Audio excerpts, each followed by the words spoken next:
నమస్తే అండి అందరికీ. ఈరోజు నేను చెప్పబోయే టాపిక్ ఏంటంటే అసలు మనము జబ్బు ఎందుకు పడతాం, ఏదైనా డిసీజ్ మనకి ఎందుకు వస్తుంది. ఓకే, అయితే మనకి కనిపించే స్థూల శరీరం కాకుండా మనకి ఒక ఎనర్జీ బాడీ అని ఉంటుంది, అంటే శక్తి శరీరం అనేది ఉంటుంది మన చుట్టూతా. అది మన స్థూల శరీరం సూక్ష్మ శరీరం రెండు ఒకదాంతో పాటు ఒకటి కలిసి ఉంటాయన్నమాట.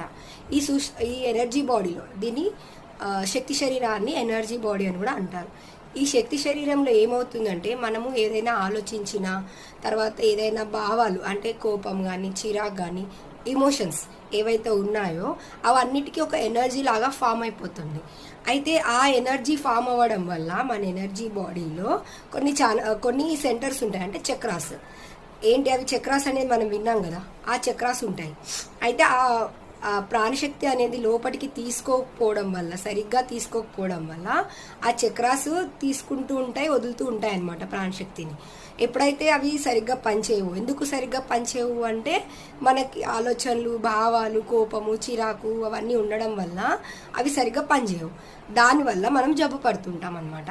అయితే మనకి డాక్టర్స్ దగ్గరికి వెళ్ళినప్పుడు వాళ్ళు చెప్తారు స్ట్రెస్ తీసుకోవద్దు, టెన్షన్ తీసుకోవద్దు అనేసి. అది మెయిన్ రీజన్ అనమాట. వాళ్ళు కూడా అదే చెప్తారనమాట. కానీ మనకేమో తెలియదు ఎలా తీయాలి.